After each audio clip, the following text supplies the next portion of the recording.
pag-asa'y ihayag, sila'y pag-uusigin, pagsubok daranasin,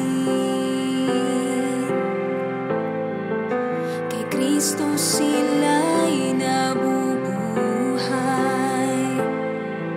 ang mamatay ay pakinabang,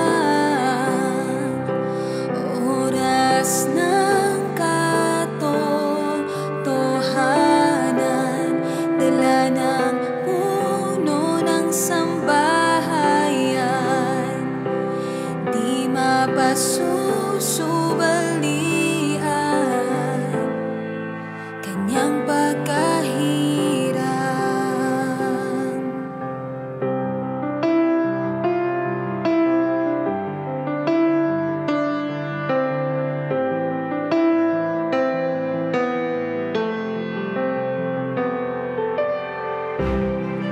Nagtuturo ng kabanalan,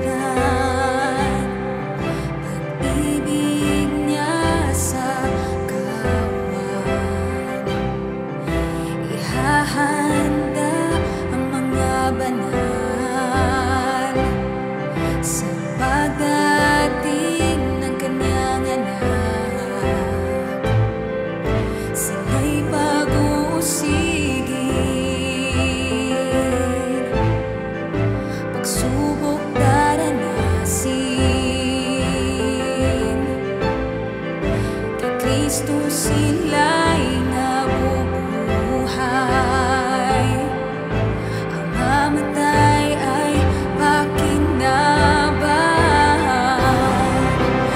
oras ng katotohanan, dala ng puno ng sambahayan, hindi mapasusubalian, kanyang pagkahirang.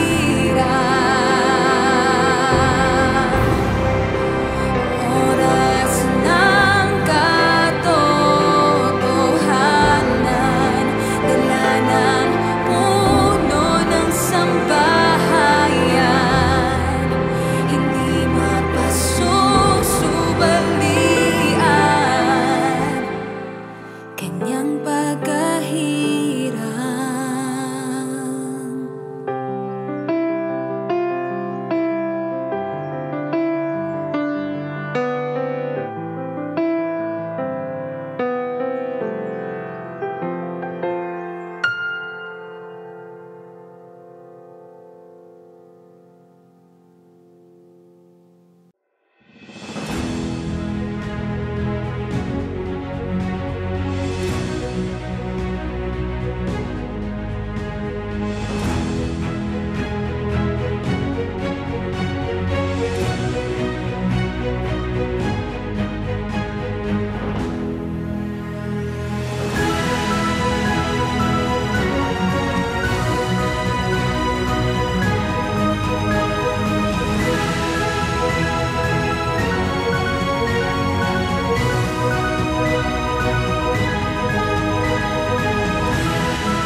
Narito na po tayo sa buwan ng Disyembre.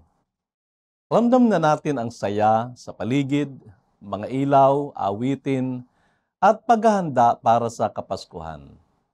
Ngunit higit pa sa selebrasyon, ang tunay na diwa ng buwang ito ay ang paggunita sa pag-ibig ng Diyos na nahayag sa pamamagitan ng ating Panginoong Hesukristo. Magandang gabi po sa inyong lahat. Ako po si Pastor Rod Surilla at muli niyong makakasama dito sa Oras ng Katotohanan Classics.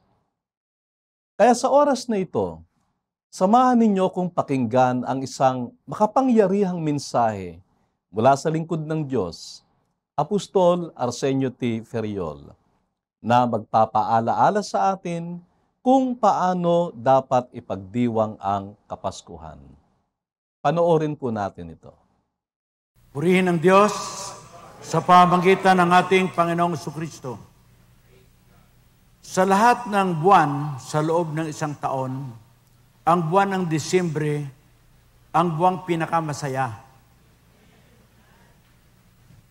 At alam natin ang dahilan kung bakit ito ang pinakamasayang buwan. Sapagkat ang buwan ng Disyembre ay ginugunita ng halos buong sanglibutan ang pagsilang ng Mesiyas. Sa kanilang ginagawang ito, dapat tayong magkaroon ng tamang pananaw.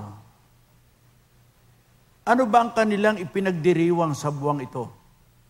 Kanila bang ipinagdiriwang yung Disyembre 25? Talaga bang pag dumating ang pitsang ito ay nagdiriwang ang buong sanglibutan?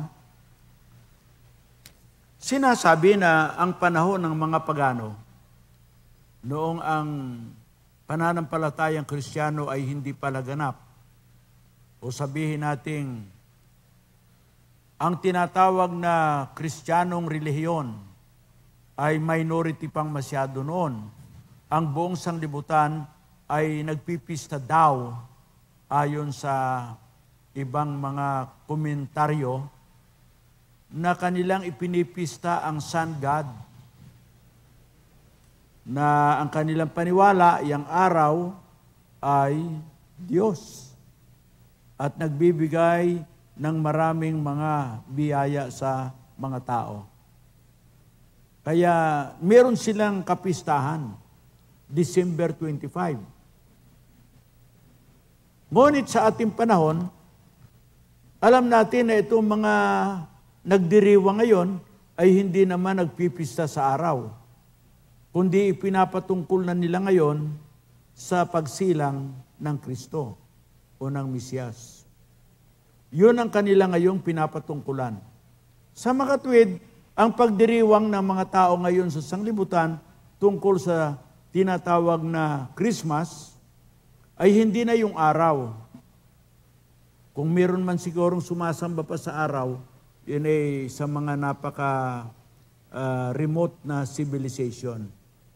Ngunit ngayon, alam nating hindi na sinasamba ng sanglibutan ng araw, lalo na ang tinatawag na educated world. Hindi na. Ngunit, ang ating ngayong aalamin ano ngayon ang kanilang ipinagdiriwang? Alam nating lahat na ang sanglibutan ay nagbabatian sila ng Merry Christmas at idudugtong pa dyan ang nalalapit na January and a happy and prosperous New Year. Sa makatwid, very specific ang kanilang pagdiriwang. Ngayon ang ating aalamin, ano ba yung pagdiriwang? Actually, ang salitang Christmas, galing yan sa dalawang salita. Yung isa ay Christ, yung isa ay Mass. Ang isa sa kahulugan ng Mass ay celebration. Pag sinabing Christ Mass, celebration about Christ. Kaya masasabi natin na tuwing linggo, merong Christ Mass. Bakit? Sapagkat siniselebrate ang tungkol sa Panginoon. Halimbawa sa atin, kung linggo, meron tayong paggunita. Ginugunita natin ang kamatayan, pagkabuhay na maguli, at muling pagbabalik ng ating Panginoong Jesucristo. Ating tingnan ang katotohanan ito.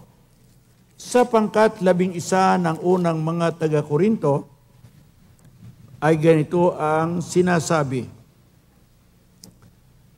Talatang 26, sapagkat sa tuwing kakanin ninyo ang tinapay na ito at iniinuman ninyo ang saro, inihahayag ninyo ang pagkamatay ng Panginoon hanggang sa dumating siya. Ye do show the Lord's death till He come. Sa makatwid, ano kung linggo? Ipinapahayag natin sa pamagitan ng ating pakikibahagi sa banal na hapunan ang kanyang kamatayan at muling pagbabalik. Sa makatwid, meron tayong celebration. Ano ang celebration? In remembrance. We remember our Lord who came in human flesh and blood in order to give Himself as a ransom, pangtubos. Sa halip na tayo ang magdusa, siya nagdusa. Yan ang ibig sabihin ng manunubos. Yung halagang kaparusahan, siya ang nagdala, binayaran niya, kaya ating ginugunita. Kung tutusin, yan ang ibig sabihin ng Christ Mass. Celebration about Christ. Kaya kung mahal na araw, meron din tayong Christ Mass. Kaya ang pare nga ay gumagawa ng Mass. Ano naman yon? We are remembering the passion of Christ. Ang isang linggong mga paghihirap at sakit ng Panginoon hanggang sa linggo ng pagkabuhay. Ano yan? We are celebrating. We want to show forth how He suffered and died for our sins, and in the third day, He rose from the grave. Purihin ang Panginoon. Ngayon, punta ngayon tayo sa Merry Christmas. Is there a merrymaking or a time for joy? Yan ang ibig sabihin ng Mary. Hindi Mary, ha? Yung Mary, pangalan ng babae yun. Kundi Mary, ang ibig sabihin ay gumagawa ka ng kasayahan, masaya. Kaya may pagsasaya. Pag sinabing Merry Christmas, ang ibig sabihin yan, binabati ka ng kagalakan ngayong panahong ito. Na ginugunita natin ang pagsilang ni Kristo. Ngayon, ay bakit Disyembre 25, itinaon niya ng mga pari noon para palitan yung pagdiriwang sa kinikilalan lang Diyos ang araw. Ay yung kanila ngayon ay tumpak na pagsiselebrate noong dumating na isinugo ng Diyos ang kanyang bugtong na anak ng suguin galing sa langit, dumating sa lupa. Amen? Kaya kung ang inyong paniwala, si Kristo ay talagang tagalupa, mga kapatid, mababang masyado yan. Bakit? Ay lupang-lupa eh. Masyadong mababa na paniwala. Si Kristo hindi galing sa lupa. Tayong lahat talagang tagalupa tayo. Di ba? Pero nang ipanganak ang Kristo at tawaging Jesus ang pangalan, Mateo 1:21, Jesus ang pangalan, yung ipinanganak ng dalaga ay ipinaglihi sa kapangyarihan ng Espiritu Santo. Hindi lamang kapangyarihan, kundi ipinaglihi sa Espiritu. She conceived in the Spirit. Hindi sa tao. Yung kanyang ipinaglihi, kundi sa Espiritu. Ano ang binhi na nasa kanyang tiyan? Sa Espiritu, hindi sa tao. Saan siya galing? Galing siya sa itaas. Praise the Lord. Pastor, maganda yung sinabi mo. Tiyak mo ba talagang sa itaas galing? Tiyak ko yan mangyari. Yan ang sabi ng Panginoon. Basahin natin na talagang galing siya sa langit. Ngayon, wala naman tayong pinapatamaang relihiyon. Ang ating iniaaral lang, yung ating paniwala sa Bible. Ngayon, kung meron tayong tinatamaan, hindi tayo nagpapatama. Malaya tayong magsalita ng ating paniwala, malaya rin sila magsalita ng kanilang paniwala.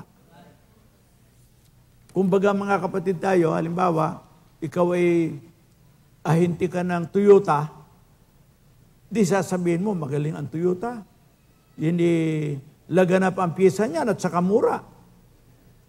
Di sasabihin mo naman itong isang ahinti halimbawa ng Honda, naku, magaling ang Honda, hindi karaniwan yan. Hindi ginagamit na taksi.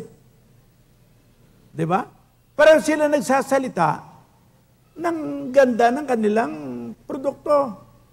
Ganyan din dapat ang mga preacher. Salitain lang ninyo yung inyong paniwala.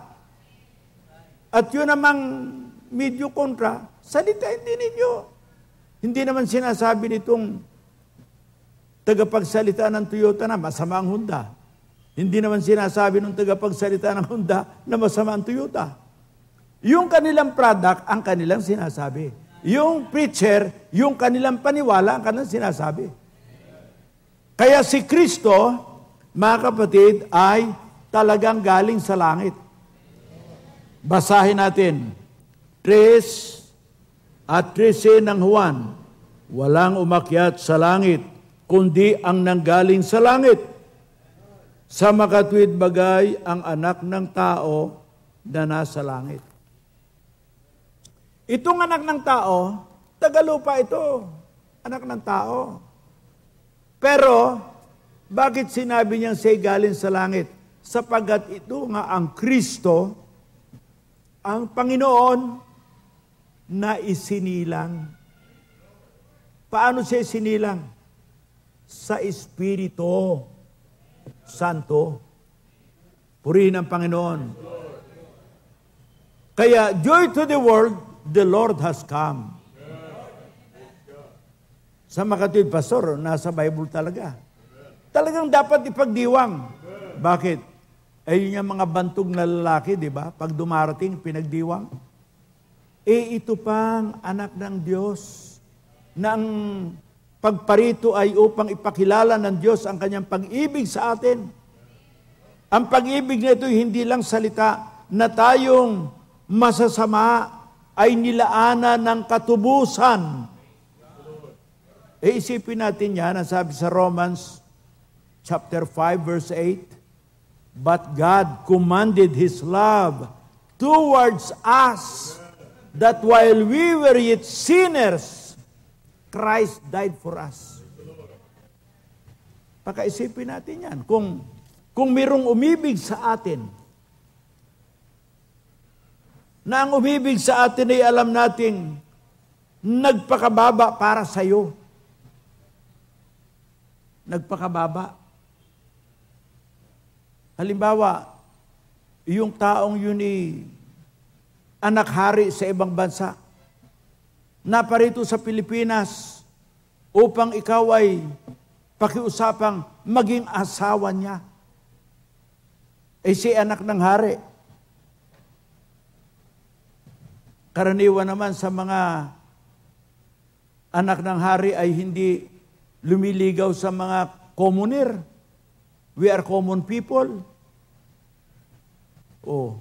Pumunta rito para ikaw ay kuning asawa. Sabi niya, gusto ko ikaw ang makasama ko. Magpakailanman. Ito, anak ng Diyos sa langit. Siya naparito upang ikaw ay ipanumbalik sa pamilya ng Diyos. Praise the Lord. Ano ngayon ang sabi ng anghel? Mga kapatid, nang isilang ang Kristo, yung iba kasi dahil sa kulang ng pagtuturo, akala nila, itong si Jesus ay tao na ginawang Kristo. Kaya kung tama ang paniwala ng isang nagtuturo sa Biblia, yung salita sa 2:36 na itong si Jesus ay ginawang Kristo at Panginoon, dapat ipaliwanag niya sa pamagitan din ng sita sa Biblia na itong ginawang Kristo at Panginoon sa ibang salita'y ipinahayag. Basahin natin. Roma, pangkat 1, talatang 3, tungkol sa anak na ipinanganak sa binhi ni David ayon sa laman. Tungkol sa anak ng Diyos, ipinanganak sa binhi ni David ayon sa laman. Ipinahayag na anak ng Diyos na may kapangyarihan ayon sa Espiritu ng kabanalan sa pamamagitan ng pagkabuhay na maguli ng mga patay sa makatuwid bagay si Hesus Kristo na Panginoon natin. Doon sa Acts 2:36, itong si Jesus ginawang Kristo at Panginoon. Pero dito sa Roma, siya bilang anak ni David namatay. Pero bilang anak ng Diyos, binuhay. Kaya he was proclaimed. Ipinahayag na siya ang Kristo, ang anak ng Diyos na buhay. Praise the Lord! Kaya yung awit na, Joy to the world, the Lord has come, ay scriptural. Bakit? Yung galing sa langit, dinala sa lupa. Hebreo, pangkat 1, talatang 6, nang dalhin ang panganay sa sangkalupaan. Dito sa ating lupa, dumating yung panganay. Ano ang panganay? Una sa lahat, panganay yan. Pagsasabihin mong, ang Kristo'y wala noong maglalang ang Diyos, paano mawawala? Bakit? Saan ba siya namasyal noong maglalang? Samantalang ayon kay Juan, siya'y kasama ng Diyos, ang kanyang anyo ay Diyos. Sinasabi natin para hindi mahira itong mga wanis. Sa kanila, kasama ng Diyos at siya ay Diyos. Di dalawang na raw ang Diyos. Hindi isa lang, yung Ama siya rin yun. Paano siya dalawa na nga ang sinasabi, isa pa rin. Hindi, bakit Diyos nga siya? Iba yung Diyos sa Ama, iisa ito. Yun namang anak ng Diyos, iisa. Ang kanyang kalagayan, anak ng Diyos, kung anak ng Diyos, kaanyo ng Diyos. Bagamat siya'y nasa anyong Diyos, hindi niya inangking panangnan ang pagkapantay. Ano ba yung kaanyo? Eksaktong anyo. Yan ang sabi sa Hebreo 1:3, eksaktong anyo. Nakita na ba kayo ng eksaktong anyo? Yung kambal, identical twin. Eksaktong anyo yan. Pero higit pa dyan, ang Bible, sapagat yung eksaktong anyo ng identical twin, physical yon, hindi maaring eksaktong talaga. Halimbawa, maaring pareho ang mukha, payat ang kaunti yung isa, o kaya ay kulang ng 1 kilo yung isa. May pagkakaiba pa rin. Pero sa Bible, pag sinabi ng Bible na eksakto, talagang eksakto. Bible yan Praise the Lord. Basahin nga natin ang anyo ng Kristo nang siya kasama pa ng Ama. Hebreo, pangkat 1, talatang 3. Palibhas ay siyang sinag ng kanyang kaluwalhatian at tunay na larawan ng kanyang pagkadiyos. Tunay na larawan. Ang ibig sabihin, totoo. Hindi naiiba. Amen. Kaya't, mga kapatid, yung anak ng Diyos sa langit, kasama ng Ama yan. Paano magiging kasama o paano siya makakalikha kung hindi kasama? Basahin natin na siya ay kasama ng Ama at ang sabi sa Juan 1 at 2 at 3 ay ganito. Ito rin ang pasimula ay suma sa Diyos. Itong berbo ng pasimula ay suma sa Diyos. Ano ba yan? The same was in the beginning with God. As He was with God, in the form of God, inulit sa dula, the same. They were together. Amen. Ngayon, ano ang kanyang ginawa? All things were made by Him. Ano yung by Him? Halimbawa, meron kang libro, author, by. O, bahay, ginawa, architect o engineer, by. Ano yun? Yung architect na yun, ang gumawa. Iyo yung bahay, pero ang gumawa yung engineer. Amen? Lahat ng likha sa Diyos yan. Pero ang gumawa yung kanyang anak. Kasama ngayon, baka sabihin ninyo, nagkamali lang si Juan. E di tingnan natin si Pablo, kung talagang kasama sa paglikha. Pulosas, sa pangkat, 1, at ang talata ay 16 at 17. Sapagkat sa Kanya nilalang ang lahat ng mga bagay. Okay, sa Kanya nilalang. Ang ibig sabihin, mga kapatid, ay created for Him, para sa Kanya. Ngunit hindi lamang para sa Kanya. Ano pang sabi? Mga kapatid, nilalang sa pamagitan niya. Yan ang katapusan itong verse 16. Talagang for Him, but not only for Him. He was God's instrument in creating all these things that God created for Him. Amen. Oh, sa makatwid, ando na siya. Katunayan, nauna siya ron eh. Tingnan natin na talagang siya ay una. Kinarurunon niya. Mga kapatid, sa Juan, pangkat 6, at ang talata ay 62.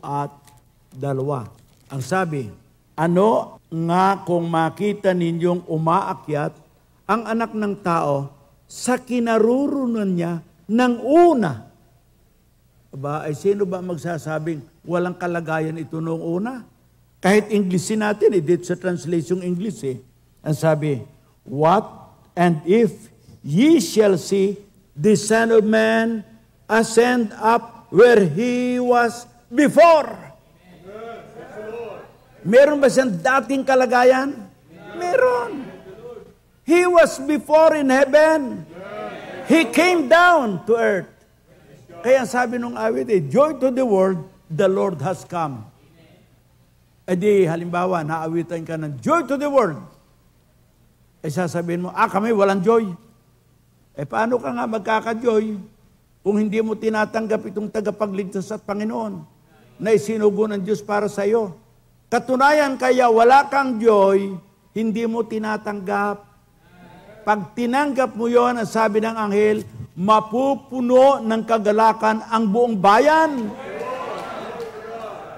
Ay kung isang pamilya, puno din ng kagalakan yon. Kung nag-iisa ka, mapupuno ka rin ng kagalakan. Purihin ang Panginoon.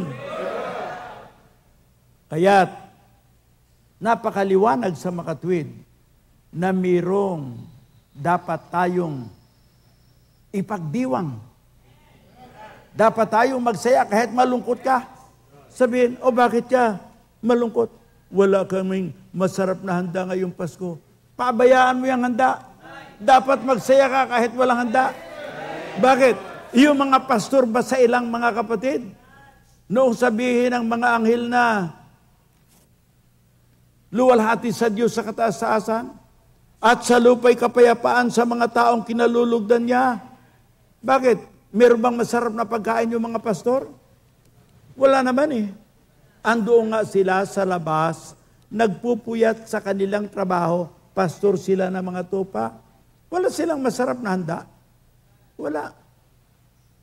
Lalo na si Maria at si Jose. Mga kapatid, walang silid para sa kanila. Pero sila ba ay nalungkot? Hindi rin. Bakit? Bakit sinabi mo, pastor, na hindi sila nalungkot? Malulungkot ba yon? Yung anghel na magsabi na ngayon sinilang, maghala kayo, purihin ang Panginoon. At hindi lamang yung anghel ang nagpahayag. Eto, mga kapatid, sino pa ang nagpahayag? Sa talatang 17, 3, at biglang nakisama sa mga anghel, ang isang karamihang hukbo ng langit. And suddenly there was with the angel a multitude of heavenly hosts praising God. Ito mga kapatid, hindi lang yung anghel, pati yung mga hukbo ng langit. Ano ang ibig sabihin ng hukbo ng langit? Sa langit kasi maraming hukbo. Mayroong mga hukbong may pakpak, may mga hukbong wala. Iba't ibang hukbo doon. Bagamat yung lahat ng yan, ang Kristo ang Panginoon ng mga hukbo. Kaya mga kapatid, noong ang Kristo ay dalhin sa sangkalupaan, nagdiwang ang mga anghel. Nagkaroon ng celebration. Why celebration? Because they have announced the important event. Kaya ang mga tao ngayon, merong Merry Christmas and a Happy New Year, puro salaman. Kaya Xmas. Ang ibig sabihin, they are celebrating without Christ. Very honest sila. Yung iba naman, wala kahit anong celebration. Mas malungkot yun. Tayo naman, we are celebrating not only the material blessing, but above all, the blessing of salvation. The blessing of forgiveness. Na tayo'y mayroon ng kapatawaran. Mayroon ng katubusan. Efeso 1:7, sa ibang relihiyon, meron din kaming tutubusin pa. Meron din kaming maliligtas pa. Hindi pa dumarating. Parang pangako ng ng mga sinungaling. Bakit? Ang pangako ng sinungaling, puro bukas. Maliligtas ka bukas. Dapat ito mga preacher, panagutin sila eh. Ano ang kanilang pananagutan? Siguruhin mo lang na itong mga taong pinapangakuan mo talagang tatanggap ng kaligtasan. Paano ka pa mananagot kung pareho kayong patay na? Pero nakinabang ka na. Bakit? Naging membro mo siya, napasunod mo siya, naging alipin mo siya. Nakinabang ka. Ngunit mga kapatid, ang pangako ng Diyos, bilang tagapagligtas ang kanyang Kristo, ang sumampalataya, hindi na mapapahamak. Hindi na mapapahamak ang kaluluwa sa impyerno. Katunayan sa 1:9 ng unang Pedro, tinanggap nyo ang layunin ng inyong pananampalataya. You have received the purpose of your faith. What is the purpose of your faith? What is the purpose of your religion? Ikaw ba ikabahagi sa reliyon sapagkat nagkataon lang? Are you a member of a sect or a certain religion by accident? Mga kapatid, o ikaw ay naging membro sapagkat doon ay dinala ka ng Panginoon at idinagdag ng Panginoon sa kanyang iglesia yung nangaliligtas. Hindi dinagdag ng Panginoon yung mga maliligtas, ang idinagdag ay yung nangaligtas. Purihin ang Panginoon. Pastor, mukhang mahina naman yung talatang yan eh. Pwedeng gawing that should be saved. Oo nga naman, meron pang kaunting kontrobersi, di dali natin sa walang kontrobersi, ganyan ang paggamit ng Biblia eh. Dali natin sa Efeso 2:8, sa biyaya, kayo'y nangaligtas. Mas matibay yun. Pangalawa na yun eh. Ano pa mga kapatid? Na talagang ang mga anak ng Diyos ay ligtas na. Mga kapatid, ano ba yung kaligtasan? Hindi ka nahahatulan. Roma 8:1, kay Kristo ay wala nang kahatulan. Are you in Christ? You are not to be condemned anymore. No more condemnation. Even in the future, no more. You are now forgiven. You are now redeemed. Purihin ang Panginoon. Kaya mga kapatid, ano ngayon ang sabi ni Pablo? Pasabi na nararapat tanggapin ng lahat na si Jesus ay naparito upang iligtas ang makasalanan. Sino ang may sabi? Ang Diyos sa pamagitan ng anghel.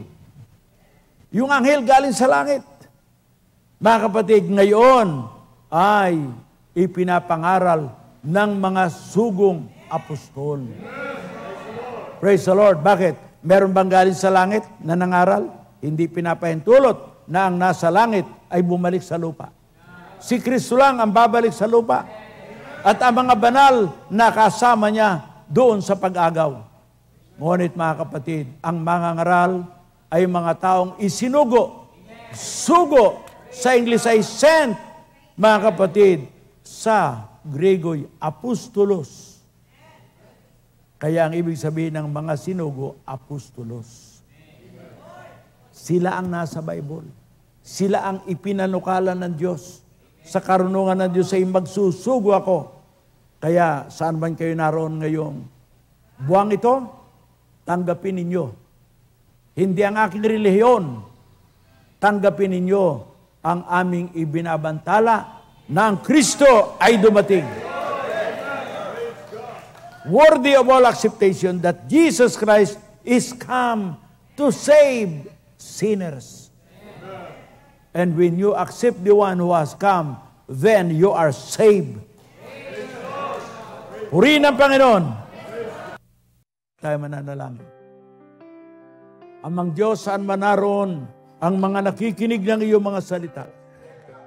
Sa iba't ibang mga talatang ginamit namin upang patutuhanang ipinagdiwang ang unang Pasko. Hanggang ngayon ay pinagdiriwang ng mga nakaalam ng tunay na mensahe nito.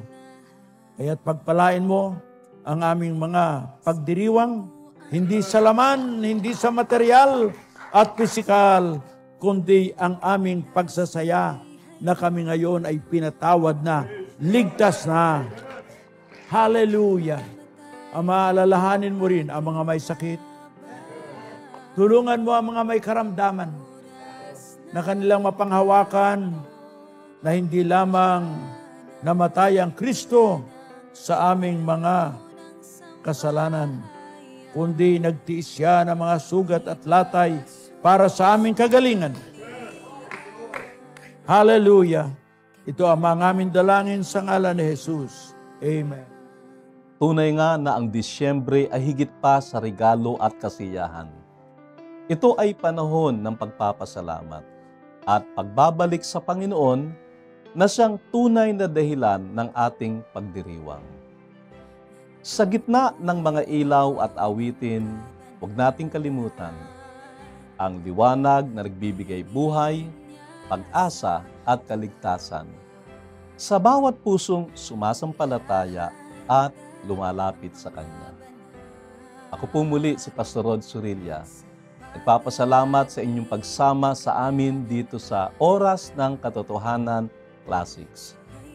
Inaanyayan ko po kayong magpadala ng inyong mga mensahe at prayer request sa mga numerong makikita sa inyong screen. Hanggang sa muli, maligayang buwan ng Disyembre at naway ang kapayapaan at pag-ibig ng Diyos ay patuloy ninyong maranasan sa inyong mga tahanan.